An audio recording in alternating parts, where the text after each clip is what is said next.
Apaga la luz y escucha. Te voy a contar dos historias que solo suceden en lugares donde la gente olvida el reloj y recuerda las formas antiguas de pedir. La lluvia, la cosecha, la cura. Si te gustan estos relatos, suscríbete. Aquí no vendemos fantasmas, solo lo que vi. La primera vez que oí hablar de la señora del cerro fue porque mi hermano Antonio regresó al rancho con la ropa aún llena de tierra y una mirada que no existía antes en él. Yo tenía 16 años, recién empezando a entender que no todo en la vida se arregla con trabajo duro. Mi papá tenía la espalda curvada como un arado viejo y la parcela parecía una grieta en el tiempo. La milpa reseca, los frijoles como huesos. Era uno de esos años que ni los gallos querían cantar porque la mañana no prometía nada. El agua nos traicionaba. Pozos secos, tinacos vacíos. La gente vendía lo poco que tenía en el tianguis para comprar 2 litros de leche. La desesperación tiene un olor propio. Polvo mezclado con sudor viejo y la sal de las lágrimas cuando nadie mira. Antonio se fue una tarde al cerro. No me dijo a dónde, solo que iba a buscar trabajo en otro pueblo. Se despidió de mamá con un beso lento, de los que dejan marcas. Salió con su mochila vieja y una gorra que ya no le cabía, como si fuera a otro lado, y no a la subida junto al monte, donde nuestra gente siempre meó la curiosidad. A la semana volvió con sacos de maíz en los hombros, con hojas de palma para el techo, y una risita rara que asomaba cuando nadie lo miraba mucho. La sequía nos pegó justo donde duele, pero el rancho de Antonio, el de mi hermano, amaneció una mañana con charcos que no estaban la noche anterior. Llovió solo encima de su tierra, como si alguien hubiera puesto la palangana justo ahí. No había nube en el cielo del resto del valle. Los caminos de terracería seguían polvosos, las casas vecinas seguían con la boca seca. Pero en el corrido del sol, sobre el rancho de mi hermano, la lluvia cantó y dejó un olor a tierra mojada tan intenso que se te pegaba en la memoria. Era la lluvia que se mete por las rendijas del alma y te hace creer que todo se puede arreglar. Vendimos 2 cabezas de ganado, arreglamos la bomba del pozo, alargamos la temporada de maíz. La gente empezó a decir, como quien anuncia que ganó la lotería, a Antonio le volvió la suerte. Y la palabra suerte, cuando sale de la boca del pueblo, siempre trae otra cosa detrás: agradecimiento y curiosidad.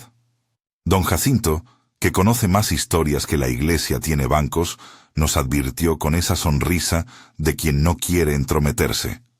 Hay cosas, chamaco, que no se pagan con dinero, hojas a un lado y a otro.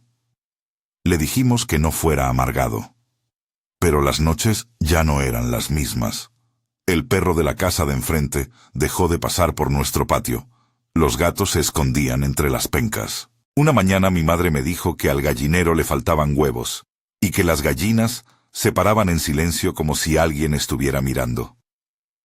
Fue entonces cuando Lucía, la esposa de Antonio, quedó embarazada. Y con la bendición vino otra preocupación. En tiempo de escasez, traer un chamaco al mundo parece más bien una ofrenda arriesgada. El embarazo avanzó rápido, con esa mezcla de esperanza y miedo que hace doler la garganta. Lucía se veía cada vez más delgada. La barriga parecía más tímida que la de otras mujeres. Antonio, que antes bebía con los amigos y cantaba en las noches, se volvió huidizo. Caminaba al cerro al atardecer. Se sentaba mucho tiempo en el tronco donde supuestamente había hablado con la señora. No me contó qué le dijeron. Nadie cuenta esas cosas con palabras sencillas. Me decía, no te preocupes, yo ya me encargué. Y esa frase se pegó igual que la lluvia. Solucionó una cosa y nos dejó otra clavada en la piel. El día que Miguel nació fue noche de luna nueva.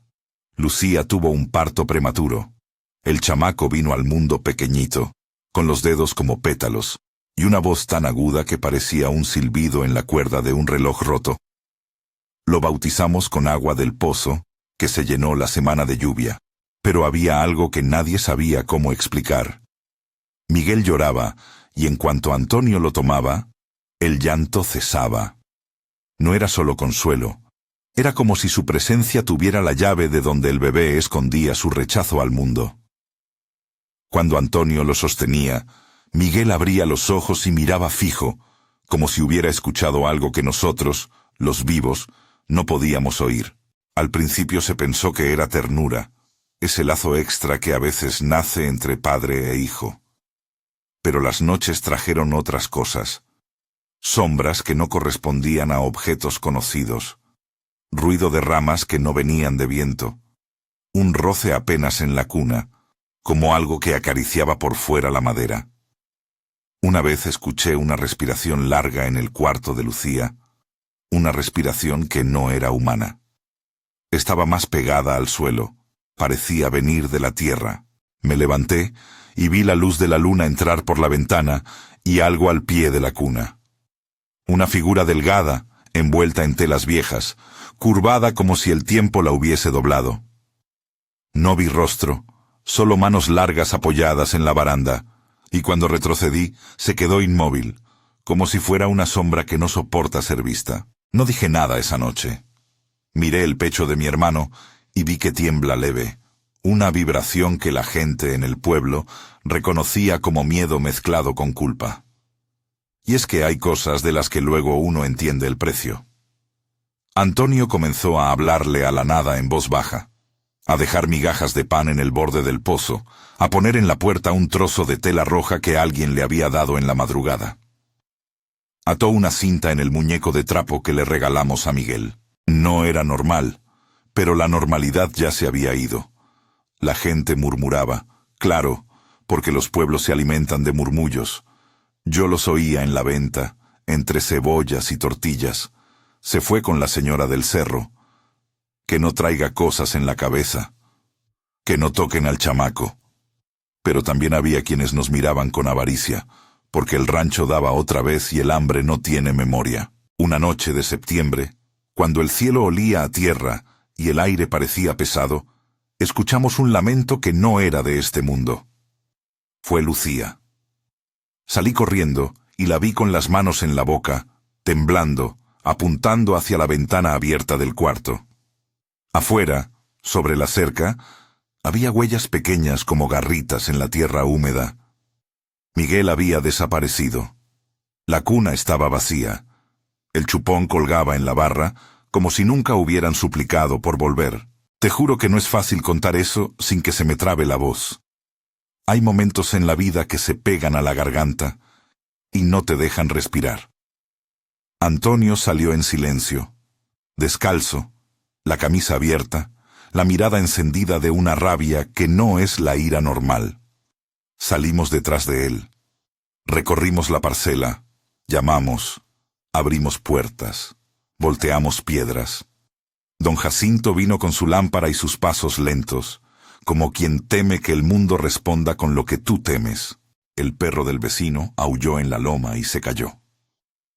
Encontramos huellas en la vereda, un rastro que empezaba en la ventana, se perdía en la tierra y no volvía a aparecer. Era como si alguien hubiera tomado al bebé entre los dedos y lo hubiera levantado por encima del mundo. La gente llegó.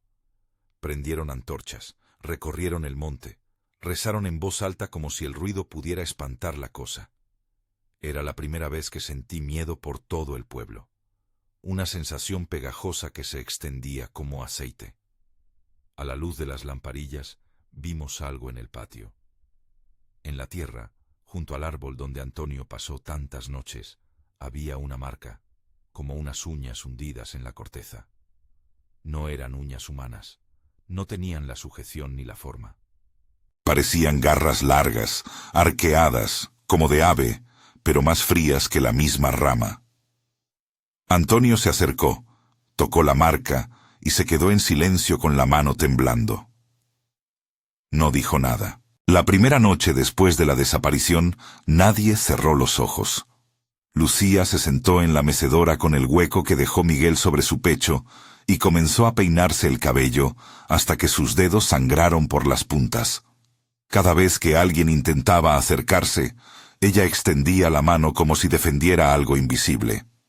Yo pasé la noche en la puerta de la cocina, mirando las brasas del fogón, a 1.000.000 de cosas distintas, pensando en el cerro, en la lluvia selectiva, en las noches que Antonio no volvía. Cuando se hacía el silencio, algo rozaba los cristales de la ventana. No era el viento común del valle, era un sonido cortante, como cuando algo se arrastra sobre hojarasca vieja. Al amanecer seguimos buscándolo. Caminamos por el cauce seco, por la vereda de las milpas, hasta donde la tierra se vuelve más y más áspera. Lo único que encontramos fue un sillón viejo, el que era de la sala de la vecina, y que alguien había llevado al monte para improvisar un fuego. Había cabellos sueltos en la rama espinosa de un guamúchil. Me cubrí la cara con las manos y olí. Era el olor de Lucía mezclado con algo más, algo que olía a humedad, a heno y a podredumbre infantil. No era posible. No queríamos creer que lo que olíamos pudiera explicarse. La gente empezó a hablar de la señora del cerro otra vez, pero con la voz de quien tiene miedo de ser el siguiente. Se cerraron las tiendas, se encendieron velas en la iglesia como quien pide perdón por algo que no sabe. Nosotros, la familia, nos quedamos en el cuarto sin entender y con demasiadas cosas que no queríamos verbalizar.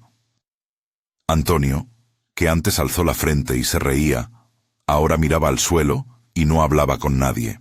La culpa te transforma, te hace lento, te encorva, te vuelve a cada paso más pequeño.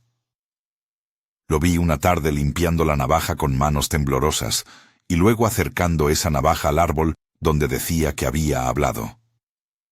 Hizo unos cortes sin orden en la corteza y con un gesto que partía el alma, escribió algo que no logré leer del todo desde la ventana.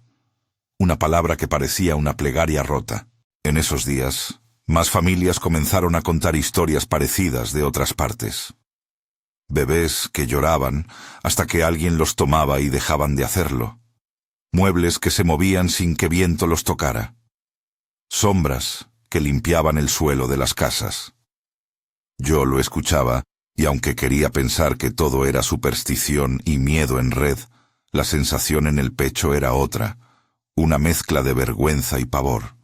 De pronto, el rancho donde crecimos parecía un mapa con marcas que nadie quería señalar.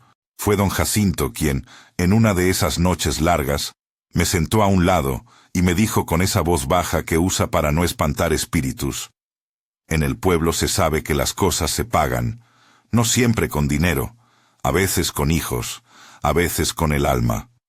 No es mi costumbre hablar, pero ustedes tenían la suerte en la puerta, y la suerte siempre pide un cristal a cambio.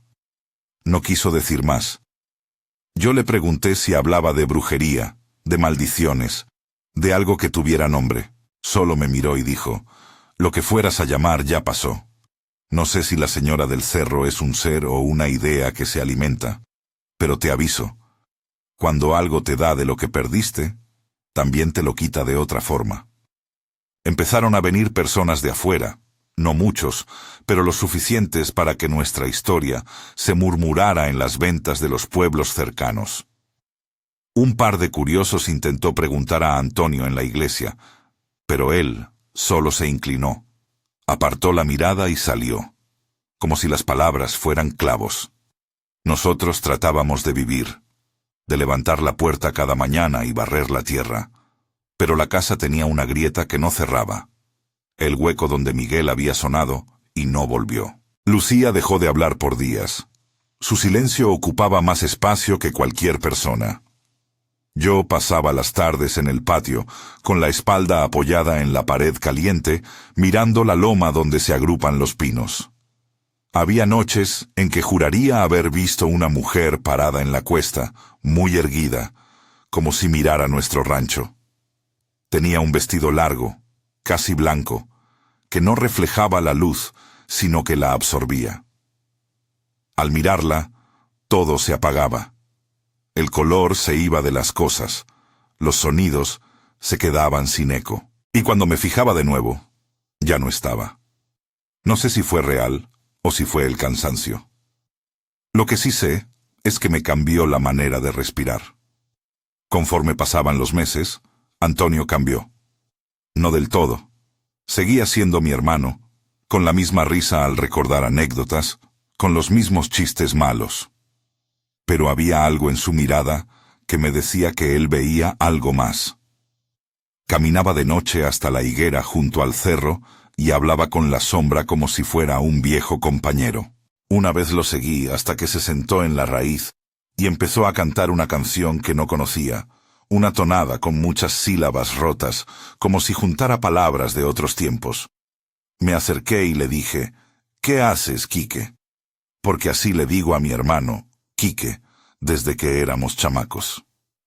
Él me miró con esa expresión que uno reserva para cuando va a decir la verdad, pero sabe que es una verdad que corta. «No me sigas», dijo.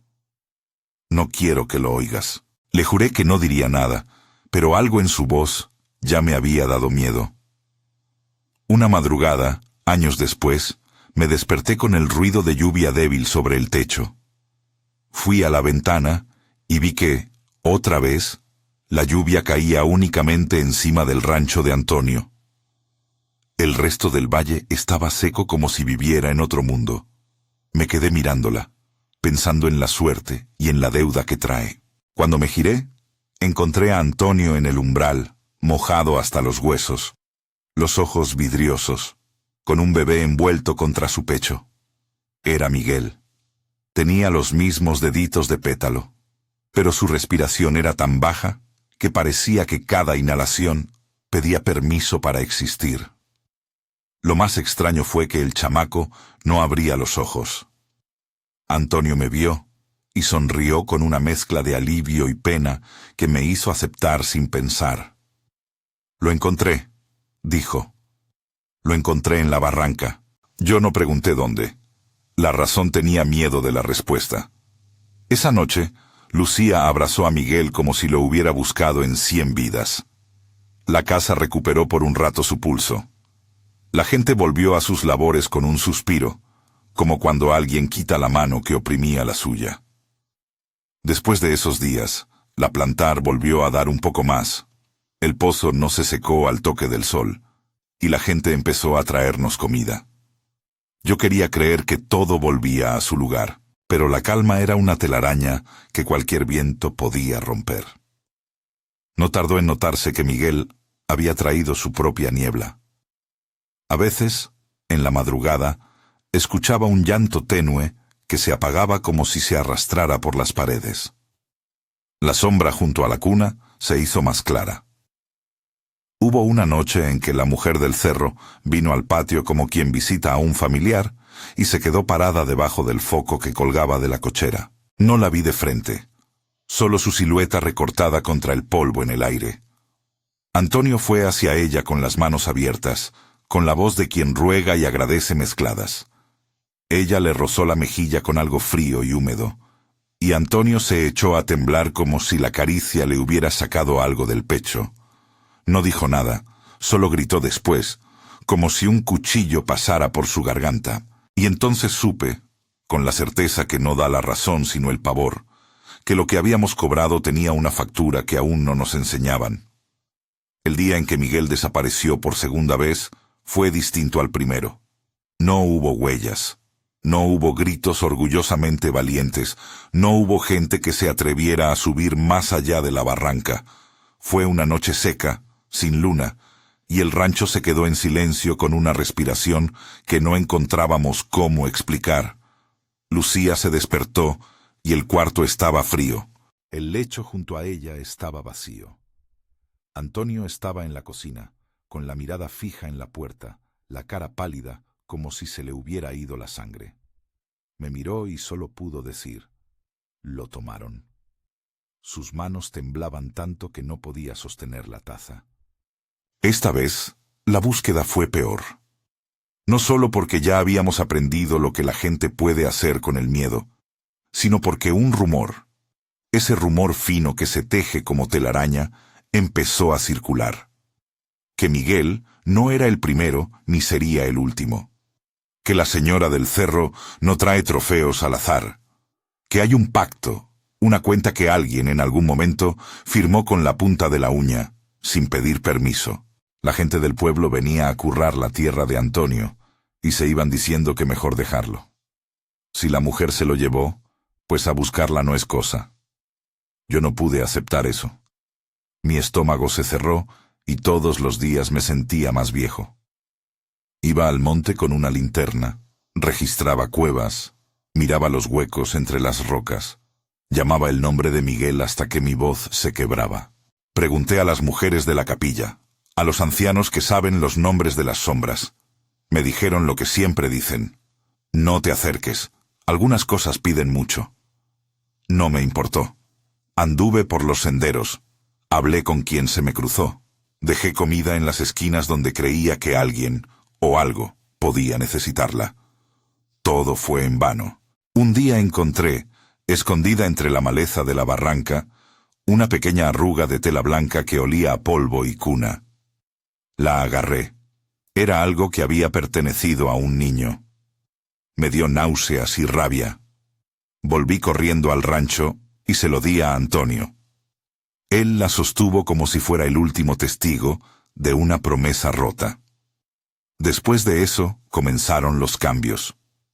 Antonio dejó de hablar con la gente, dejó de ordeñar el chivo, dejó de salir para comprar tortillas. Todo su mundo quedó reducido a la búsqueda de Miguel y a lo que él sentía que debía pagar. Vi cómo sus rodillas se doblaban por las noches y cómo hablaba en voz baja con una figura que solo él veía. A partir de esa desaparición, la casa se transformó en algo distinto. Los platos quedaron colgados, las cortinas, sin coser, flotaban a la brisa como banderas en señal de duelo. El rancho parecía un animal herido que se lamía las propias heridas y no se dejaba tocar. Las visitas dejaron de ser frecuentes. Don Jacinto vino menos, y cuando lo hacía, me miraba con pena, y en sus ojos vi la misma pregunta que yo tenía.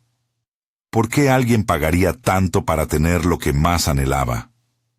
La respuesta es terrible en su simpleza, porque la desesperación hace que uno haya dejado la dignidad en la mesa, como quien deja las sobras. Por las tardes me sentaba en la banca y veía a Lucía saliendo al patio con la cuna vacía, como quien cuida una herida que no cicatriza. A veces me hablaba con ojos vidriosos y dijo cosas que no entendí. Lo vi en sueños. Lo vi en la barranca con ojos como de luna. Le decía que descansara, que hiciera algo, que buscara a la gente que sabía, pero sus manos solo palidecían en el aire. Y Antonio ya no dormía. Caminaba con pasos ligeros entre las sombras de la madrugada, como si su piel hubiera tomado forma de silencio. Una noche me clavó la mirada y dijo: si tengo que bajar al cerro de nuevo, lo haré. No pregunté a dónde ni cómo. Lo conocía demasiado para saber que no volvería a ser el mismo. Después de todo eso, después de la primera búsqueda, después del segundo desaparecimiento, el pueblo empezó a llamarnos los del rancho de la señora. De un momento a otro pasamos de tener respeto a ser señalados, pero no como héroes ni como villanos, como advertencia. Algunas noches, por las ventanas, veía sombras que no eran de humanos ni animales. Eran figuras alargadas que se movían en la penumbra como si fueran a paso de danza. A veces escuchaba voces. Otras noches, un murmullo que parecía salir de dentro de las paredes. Me preguntaba si no sería mejor irse, desaparecer, como muchos hacían cuando una desgracia pegaba demasiado fuerte.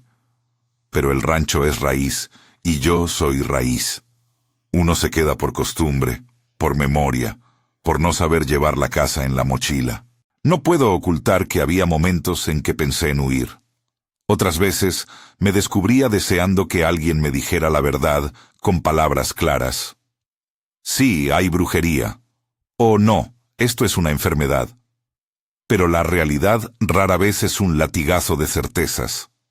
La realidad es un tejido de financieras, arrepentimientos y noches largas. La culpa me acompañaba siempre. Yo no había impedido que Antonio fuera al cerro. Yo no había vigilado sus pasos.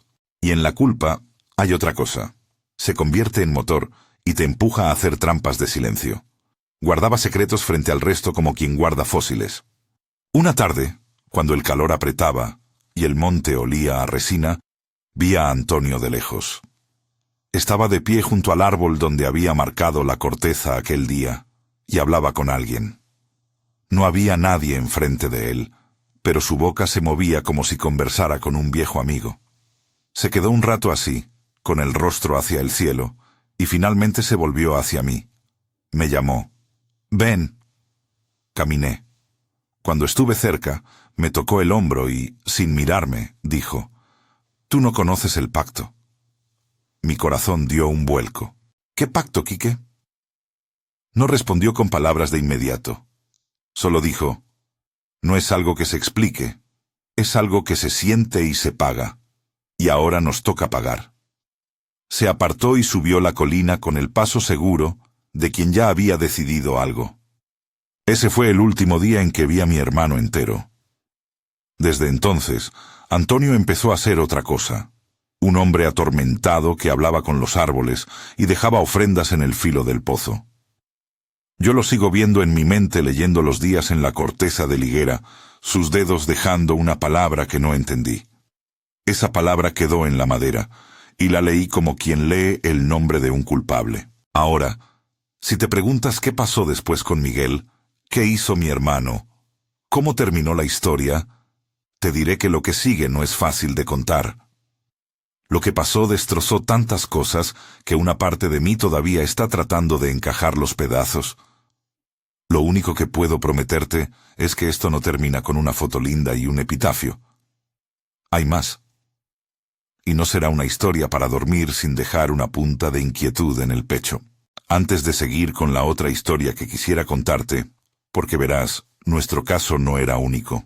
En otros pueblos había relatos parecidos. Déjame decirte algo que aprendí esos meses. Las historias de brujas en nuestro folclore no siempre se cuentan en voz alta. Se cuentan en los patios cerrados, en las puertas entreabiertas, en los susurros que no se atreven a salir al sol. Son relatos que hablan de un intercambio peligroso, desespero por poder, necesidad por algo que no se puede pagar con moneda. Y esas historias se multiplican porque la pena, como la semilla, se reproduce. La noche en que el segundo secuestro ocurrió, mientras buscábamos sin rumbo a la luz de las linternas, alguien del pueblo dejó caer un rumor nuevo en la plaza. Que había niñas con marcas de nacimiento extrañas, que había madres que desaparecían en los panteones, que la gente que toca lo oculto tarde o temprano pierde lo que más ama. Mi piel se erizó. A la siguiente mañana, mientras barría la entrada del rancho, pensé en todas esas historias. Pensé, también, en otra persona que en otro pueblo había sufrido algo semejante. Una niña llamada Verónica, que nació con una marca y que, según contaban, cambió su destino por culpa de la soledad y la rabia. Ese nombre se me quedó en la lengua como si presintiera que pronto lo pronunciaría. Y así, sin saber que me metía en algo más grande, empecé a escuchar de Verónica. Pero esa es otra historia, y merece que la cuente como se debe. Por ahora, lo que te dejo encima de la mesa es esto. En los cerros, en las noches sin luna, hay voces que no pertenecen a ningún santo. Cuando la desesperación abre la puerta, algo entra. Nosotros abrimos esa puerta y llevamos con nosotros la clave de lo que sucedería. Sigue conmigo y escucha lo que sigue, porque lo que vas a oír no es fácil de creer, pero a veces lo increíble es lo único que queda. Seguí con la sensación de que algo se me había quedado pegado al alma cuando, unas semanas después, encontré a Antonio colgado del árbol donde tantas veces juró haber hablado con la señora del cerro. No fue una escena de película. Fue más triste, más pobre, como las cosas que se rompen en silencio. Estaba ahí, la cuerda ceñida, y debajo, en la corteza rasgada por sus manos, la palabra que había visto a medias en la ventana. Perdóname. Miguel. Lo leí y sentí que el suelo se abría. No hice ruido. Cerré los ojos y escuché un ruido viejo. El roce de mi propia culpa moviéndose dentro del pecho. El entierro fue pequeño, como lo son las tristezas que la gente prefiere enterrar en secreto. Lucía no vino. Hubo quien dijo que no pudo. Hubo quien dijo que ya no tenía voz. La tumba quedó con flores puestas por vecinos que de algún modo se sentían también parte del pago. A la noche la casa se vació. Algunas cosas se llevaron, otras se dejaron pudrir con el paso del tiempo. El rancho, que unas temporadas antes había recobrado una pulseada, fue comiendo su propio silencio hasta que nadie quiso volver a dormir allí. De la cortina que Lucía trazaba en los bordes, colgó un hilo que se balanceaba con el viento y sonaba como un péndulo. A mí me quedaba la mirada de mi hermano en la memoria y la sensación de que algo en la tierra nos reclamaba. Lucía se fue al pueblo grande, dijeron, a buscar trabajo en una lavandería o en algún puesto donde nadie la conociera. Alguna vez me llegó un rumor, que hablaba con alguien que la visitaba a las 3 de la mañana y que no miraba a la gente a los ojos. No supe más. Miguel nunca volvió. A veces me despertaba en la madrugada con la idea de que su llanto venía desde la mitad del monte, como un eco mal puesto, y me levantaba a mirar la ventana con ganas de creer que era un sueño. Pero el hueco no se llenó. Quedó una marca en la casa y en la sangre de la familia.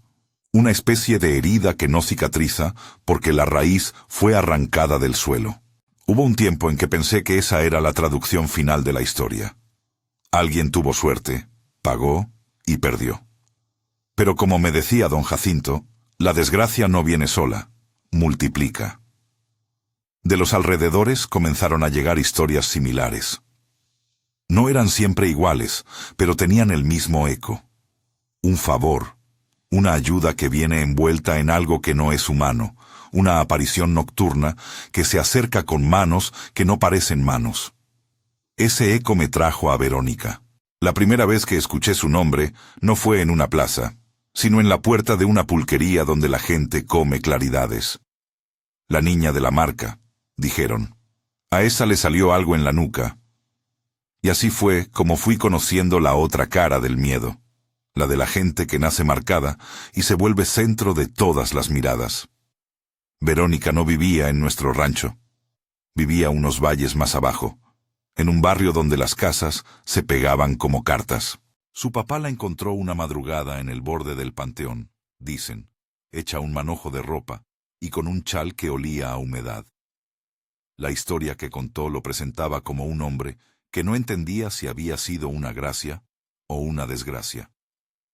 La dejó en su puerta sin explicación y luego la acogió con la mezcla de misericordia y recelo que caracteriza a quienes cuidan algo que debería haber sido de otro.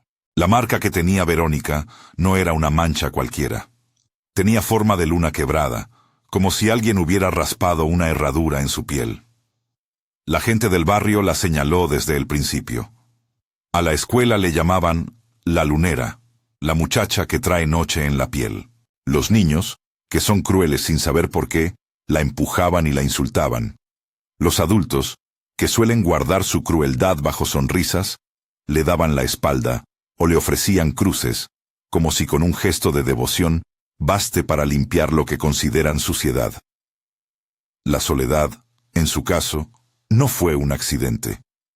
Fue una red tejida por miradas, por chismes, por el rechazo que escucha tu nombre y lo vuelve una acusación. Desde chiquita, Verónica tuvo episodios que la pintaron de otro color. Contaba su papá que por las noches la niña despertaba con la mirada fija, como si mirara algo que no estaba en la casa. Decía que cerraba las manos en torno a una cosa invisible y que alguna vez amaneció con la palma de otra niña marcada en rojo, no por un golpe, sino por algo que se le pegó a la piel, como si fuera fuego frío. Fue Lupita, su amiga de la infancia, quien juró que una mano la tocó sin que nadie estuviera ahí, quedándole la huella como una señal. La familia de Lupita, con temor y vergüenza, evitó a Verónica después de eso. El rumor creció. Esa niña trae un don raro. Esa niña trae mal. Y así la niña empezó a mirar a la gente como quien mira a través de un cristal empañado. Podía ver, pero no era capaz de tocar. Su padre intentó protegerla a su modo. No tenía dinero para llevarla a curanderos caros, ni tiempo para discutir en la plaza. Trabajaba en rutas de carga y volvía con manos agrietadas. Le ponía collares de cuentas, un rosario por si acaso, y de vez en cuando la sentaba a su lado y le decía palabras viejas que no curan pero consuelan. Verónica creció con la sensación de que el mundo siempre debía advertirle antes de herirla. Esa herida hizo que su mirada creciera como una barrera. Atraía la piedad y la desconfianza al mismo tiempo. Las primeras manifestaciones contables, por llamarlas de algún modo, no fueron violentas. Objetos que aparecían reacomodados, luces que se prendían en la esquina de su cuarto, sueños que se repetían con la misma habitación de arena y una figura que la observaba desde una silla. Pero hubo una noche, cuando tenía 14 años, que cambió el rumor por la certeza popular. Bernardo, un muchacho que le gustaba desde que tenían memoria, fue encontrado enfermo al amanecer. Vomitaba cosas amargas y se quejaba de pesadillas en las que alguien le arrancaba los nombres. Nadie supo con exactitud por qué Bernardo enfermó. Algunos dijeron que fue una intoxicación, otros que fue la bebida, y los más supersticiosos comenzaron a señalar a Verónica. A la mirada de todo eso, se sumó otra cosa peor que la enfermedad: la traición. Bernardo no fue un santo. Muchos jóvenes de ese barrio no lo son. Pero lo que pasó fue que, cuando se recuperó, la chica con la que Bernardo se veía por las tardes comenzó a pasearse en la ruta con una flor en el pelo, como si fueran novios, y Verónica fuera un puente que ya nadie quería cruzar. Para Verónica, que ya cargaba el peso de la marca y de los rumores, eso fue la puntada final. No fue solo amor correspondido perdido, fue sentirse usada como vaso en una mesa donde nadie limpiaba. La rabia le abrió un espacio nuevo. No una rabia de gritos, sino una rabia que se fue haciendo herramienta y sonrisa fría. Antes de entregarse al panteón, hubo intentos de correr la presencia que la inquietaba. Una mujer mayor, una señora de ojos hundidos que la gente llamaba Doña Remedios, se ofreció a ayudarla. No era curandera famosa, sino alguien que trabajaba con pláticas largas y noches de vela. Dijo que podía intentarlo, que había cosas que se escuchan y no se ven, y que a veces hay que hablar con la presencia para que se mueva. Hicieron un ritual de velas, de rezos en voz baja y de pasar las manos por la frente. Por un tiempo Verónica pareció aliviada. Dejó de sentir la figura sentada en la orilla de la cama. Era la calma que uno tiene cuando una herida parece cerrar, engañosa, insuficiente, pero real. Ese alivio no duró. Las heridas que nacen de la soledad rara vez se curan con una noche de palabras. La traición de Bernardo la reabrió. Y entonces Verónica empezó a ir al panteón. No era la primera ni la última. Muchas personas van al panteón a enmendar almas, a conversar con ausentes, a pedir lo que el mundo negará en la plaza. Pero Verónica, en su abandono, no fue a pedir consuelo. Fue a pedir permiso. Se sentaba en las piedras, se metía entre las tumbas viejas y hablaba en voz apenas audible con algo que ella llamaba las que saben, y que yo, escuchando a terceros, entendí que eran las 3 brujas del panteón. No te imagines a 3 ancianas con escobas. Las 3 brujas, según contaban, eran mujeres que habían hecho del cementerio su salón y de las tumbas su cocina. No vivían en casa sencillamente. Vivían en un territorio de memoria y de huesos, donde las noches tienen otro peso. Ellas conocían el orden de los lutos y las cuentas que nadie quiere pagar. A cambio de compañía, ofrecían un trato, un empujón hacia el borde donde los vivos y los muertos negocian. Nunca me contaron palabras, porque la gente evita repetir ciertas cosas, como quien teme pronunciar el nombre de un herido. Lo que sí supe es que hubo ceremonias que duraron noches enteras, que hubo cantos que sonaban como latidos, y que después de eso, Verónica cambió. La transformación se dio en capas. Al principio fueron cambios pequeños. Aprendió a desprender el mirar del cuerpo, a llamar a los vivos con voz que suena como lamento, a dejar que el aire le arrugara los cabellos y que la piel se le enfríe en las noches. Sus ojos se hicieron más claros, como si hubiesen tomado el brillo de la luna. Su carne no se volvió monstruosa ni bonita. Se hizo otra, de alguien que ya no pide permiso para existir. Aprendió a moverse sin hacer ruido, a entrar en casas cuando la gente dormía y a sentarse junto a la cama de quien le había hecho daño. La gente que la vio después hablaba con el mismo tono con que se cuentan milagros y desgracias. Esa muchacha ya no es la que era. En su boca había una paciencia que asusta, en su silencio una promesa velada.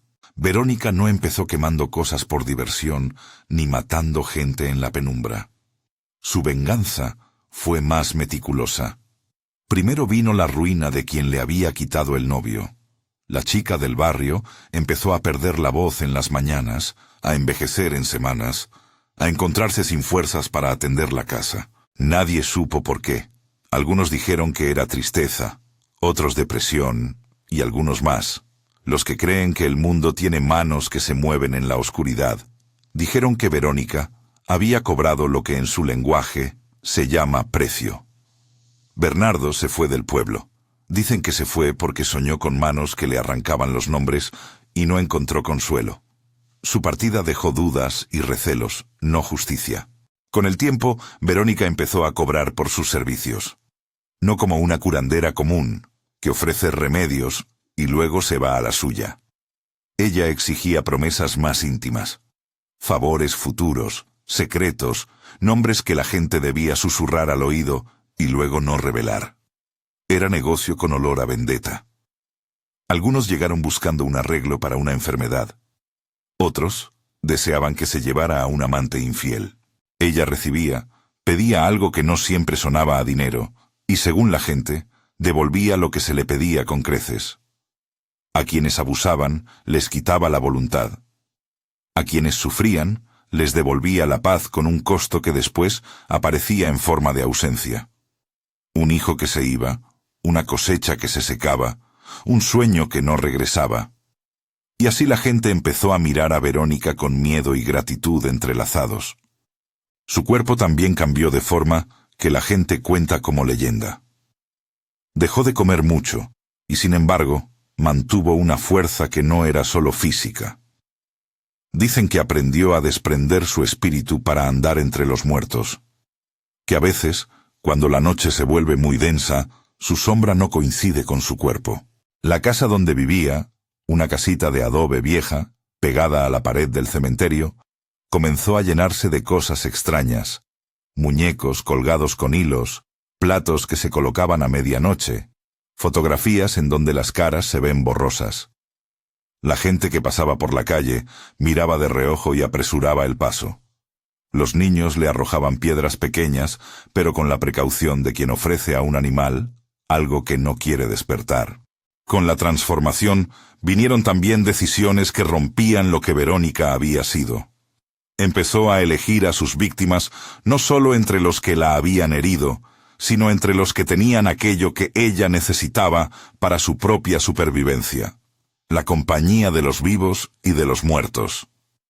Alguna vez, una señora de la vecindad contó que perdió a su nieto después de que Verónica la atendiera por un mal que la medicina no supo revertir. La señora juró hasta el cansancio que no lo había acusado de brujería, pero que la muerte del niño se llevó su voz.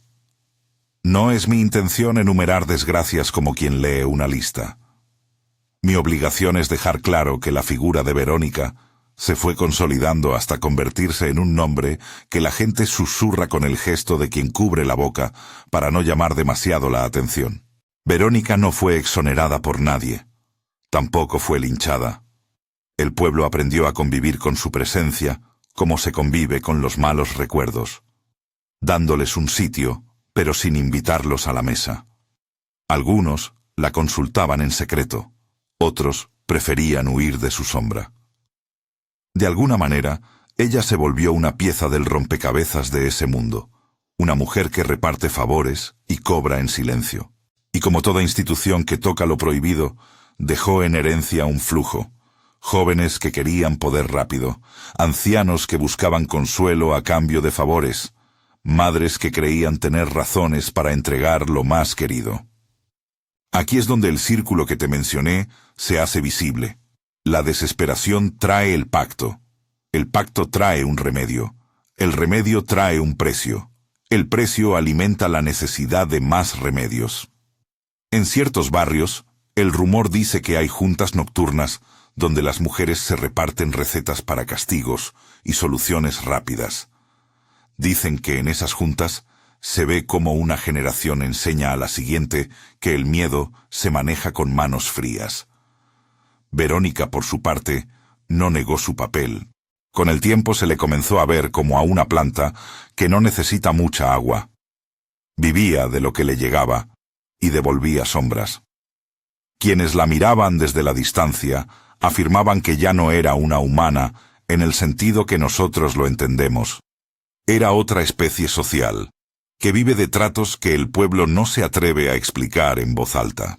Lo que nadie previó es que la maldición, si así la llamas, tiene hambre de perpetuarse. Las niñas que crecían alrededor de Verónica aprendían sus signos. La manera de mirar a una habitación, el olor a caso cerrado que deja en la ropa, la forma de contar los favores con cifras de saliva. Un par de muchachas, que vieron en ella una salida a su propio desprecio, entraron a aprender. La transmisión no fue mágica sino humana. Se trata de enseñar a usar el abandono, a poner la soledad como herramienta de poder. Y así se reproduce la cosa. Víctimas que aprenden a no serlo. Víctimas que se vuelven verdugos sin querer o con querer. Volví muchas veces al rancho después de todo aquello. A veces para ver el hueco donde estuvo Miguel, otras para dejar una flor en la tumba de Antonio, como quien pide permiso para entender. Las tardes se enfilaban cuando alguien del pueblo llegaba con una nota nueva, que en el panteón habían visto a Verónica con un bebé en brazos, que en la ruta la gente notaba un niño que miraba fijo como si hubiese aprendido a convocar sonidos del más allá. Eran rumores que quemaban y que no se apagaban con agua.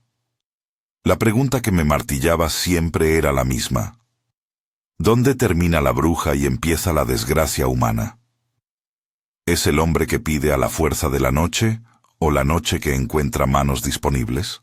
Una noche, caminando por la loma donde una vez mi hermano buscó consuelo, vi una figura a lo lejos. No era la mujer del cerro ni Verónica. Era una sombra que ocupaba la forma de algo que podría haber sido humano. Me acerqué con cuidado y la reconocí. Era Lucía, la madre de Miguel, envuelta en una cobija como quien se protege del frío y del recuerdo. Me reconoció sin sorprenderse y dijo: «Te esperábamos». No sé por qué me dijo eso y no le pregunté. Nos sentamos en silencio, y ella empezó a hablar de cosas que no se dicen en la plaza, de sueños donde Miguel jugaba con la tierra, de voces que la llamaban por su nombre a la hora en que la luna se olvida de mirar. Tenía los ojos hundidos, pero también una historia que no buscaba culpas fáciles. Me dijo algo que hasta hoy se me pega. Hay puertas que se abren por hambre y otras que se cierran por miedo. Nosotros abrimos una y ahora la casa se queda sin dueño. No supe qué responder. No había respuesta que sirviera. Con los años el rancho fue ganado por la maleza. Las paredes se cuartearon y las cortinas se volvieron algo que el viento cuenta como historias. De vez en vez, alguien pasaba a saldar una cuenta o a llevar una vela, y los más viejos del pueblo cruzaban la mirada como si entre ellos hubiera una deuda no paga. Verónica, por su parte, se consolidó como figura de la ciudad vecina. No era leyenda que vivía solo en la esquina, sino una realidad con horarios y peticiones. La gente acudía a ella con la mezcla de fe y terror con la que uno hace cuentas en la madrugada, cuando no hay otra cosa que ofrecer. Lo más terrible, si tengo que elegir una cosa que me acompañe, no fue la forma en que Antonio se fue ni la manera en que Verónica cambió. Lo peor es constatar que todo termina por repetirse. Vi cómo madres desesperadas consideraban cosas que antes se consideraban impensables. Vi cómo jóvenes, en su impaciencia, buscaban atajos que no resuelven nada. Nuestra historia no fue un fenómeno aislado, se volvió ejemplo. Y el ejemplo no es moralizante, es un aviso. Cuando la gente me pregunta si creo en brujas, si creo que la señora del cerro era real, respondo con lo que mi experiencia me enseñó.